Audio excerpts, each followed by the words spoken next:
The 90s. A time when the 911 was air-cooled, music was sold on cassette tapes, and the Fast and the Furious, well, didn't even exist. I know for some of you younger ones it may be tough to believe that, but trust me, there was a time before that movie. Just please bear with me. This is a Ferrari F355, one of the most beautiful exotic cars from the 90s. But is it really all that special? I mean, every Ferrari to come after this has been easier to get in, easier to drive, easier on your spine. It's been more reliable, you know? But over the years, those advancements have only really highlighted the horrendous maintenance costs of owning one of these cars, something that many people will bring up first when reminiscing over this period in Ferrari's history.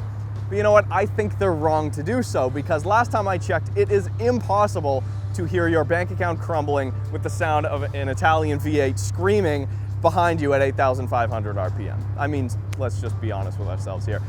What I'm trying to say is, by all accounts, this is one of the best driving and sounding Ferraris ever made. Let's find out.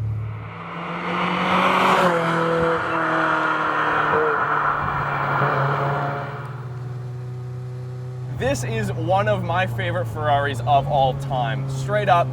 This is also, coincidentally, my first time ever driving a Ferrari. So, I'm very excited to bring you guys this 355 right off the bat. No, it is not the 6-speed gated manual, and no, it is not a Berlinetta. It is not the hardtop. It is an F1, a 355 F1 Spider, okay? So, hopefully, it doesn't break while we're driving it, but we're gonna go for a drive and just experience what a small displacement Ferrari V8 is like to drive.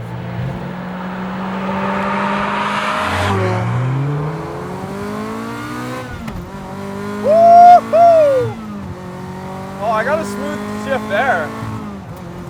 It actually takes a little bit of work to get a smooth shift out of this gearbox. It takes a little bit, like it's a learning curve, and it's kind of an art. Not the way a manual is, but that being said, there is a little bit of, I wouldn't say charm, but it's like there is a little bit of a learning curve. You can be a bad operator of this gearbox, but you can also really slay this gearbox and make it your bitch effectively, which is exactly what you should do. So this was, I believe, the first Ferrari, definitely the first mid-engine Ferrari to have this F1 style gearbox. Now, it is not a torque converter automatic, and it is not a dual clutch gearbox. So Marcus, what's driving this thing? What is it? It is a manual gearbox underneath here, back there, but it's automated. So it is an automated manual gearbox.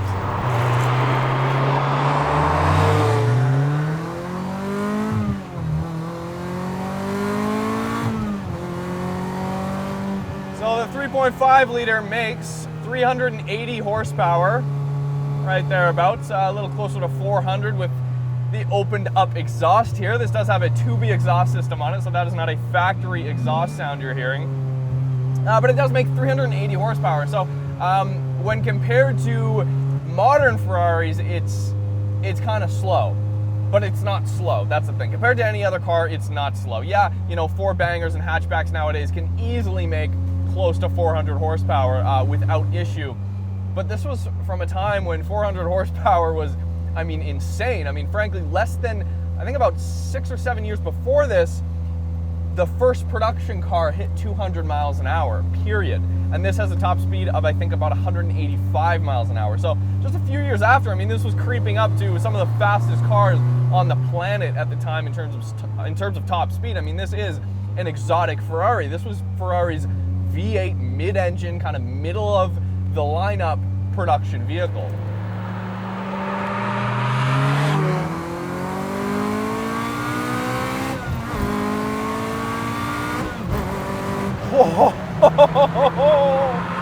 It's really fast. It's actually very fast. And the roar of the engine, the volume of the roar of the engine just exponentially grows once you pass 5,000 or 6,000 RPM. And it makes you feel like you're going a lot faster than you do. The sensory experience of this car really aids in making it feel faster than it actually is. It's so good though, you guys. It really, you know, people say don't meet your heroes. This is one of those times where it paid off. It definitely paid off. You know, okay, so it has power steering, right? It really, like, they didn't want to, I feel like they didn't really want to tread too much on potentially losing that steering feel that the manual racks and the 348 and the previous Ferraris had. So there's not much boost added with the power steering. It's not really, it's still very heavy steering, and even around parking lots and stuff. That's basically what it's for, is for parking lots, right? But around here, so much steering feel. It's heavy, it's responsive. This is not the factory steering wheel. I'm very happy about this, okay? This is one of the details that makes the F355, or something that a lot of people might not notice about the 355. But when you look at the USDM models and you look at the steering wheel is a 4-spoke for the US models, and it is huge. It's a huge steering wheel, big old airbag in there. That's why the US models have those ugly steering wheels, but the European models had not this exact steering wheel. This is a Momo aftermarket steering wheel, but the European models had a 3-spoke wheel like this. They had a nice proper Ferrari wheel, so you could properly see the tach and the speedo. So a large part of what gives the 355 tremendous value amongst drivers is its place in the modern supercar timeline. I mean, if you put this up next to the 360 or the 430 that came after it, you'll notice immediately. I mean, gone were the pop-up headlights, gone are all these aggressive edges and lines that were kind of carried over and evolved through the 80s, and gone were the sacrifices necessary to drive a supercar like this on a daily basis. Which is why I think the word supercar has completely changed its definition over the past 25 years. In '95, when this car came out, you'd be crazy to drive something like this every day. It just wasn't really possible, right? But now, I mean, R8s and Huracans are grocery getters in cities like Vancouver and Los Angeles. But this might beat you up a little bit. Ferrari could sell a car that would break down a lot and required an engine out service every few years. They could do that because not a lot of people, not a lot of manufacturers were making vehicles like this that gave you the same experience. So with a red line of 8,500 RPM, the 355 basically accentuates all of the greatest characteristics of a flat plane crank, small displacement V8, you know.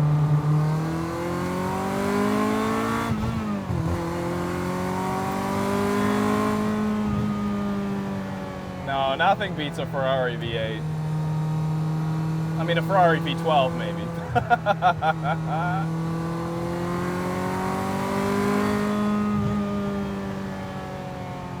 I can't wipe the smile off my face, you guys. There's something about tactile feedback. Oh, the steering's wonderful. This one actually, if you guys are wondering, this is one of the last models of the 355. This is a 99, built in May of 1999, and thus, this one has actually been fitted with the 355 Challenge steering rack. So it has a quicker steering rack than a standard 355, which is huge. A little bit of body roll, but it's very planted. It is very planted. It's also definitely a little bit stiffer than what a modern supercar would be, but it doesn't actually beat you up as much as I was expecting. I was kind of expecting to really just hate my life after driving it, but for it to be worth it, you know? And that's kind of not what I'm getting right now. I'm getting a very comfortable car that also just happens to be incredibly exotic, incredibly small, incredibly good looking, and incredibly fast. I mean, by any standards, this is a fast car.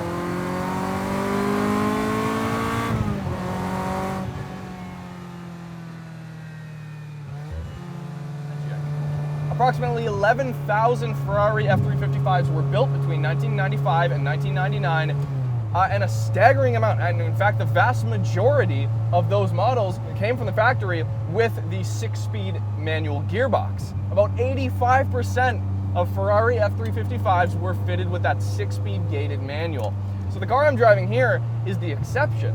This is the rare model. The F1 gearbox is the rare model, but now you see by 2012, just 13 years later, Ferrari had completely stopped building manuals altogether. There was not a single manual to be found after, I believe, the 599 was one of the last ones you could get optioned, as well as the 612 Scaglietti. So that's why when I say it holds a very special position in the timeline in Ferrari's history, that's what I mean. That you can feel the engine through the steering wheel. God, I hate to say it, you guys, they don't make cars like they used to. Like, there are certain things about a brand new 488 that are miles better than this, even a 458, but you just can't replicate the little details that you don't engineer in, but are just inherently a product of what this car came off the factory as. Obviously, this followed the Ferrari 348, and the reason why that car is called that is because it has a 3.4 liter V8. With the 355 here, Ferrari kind of changed the way they name their cars and the way they name this car.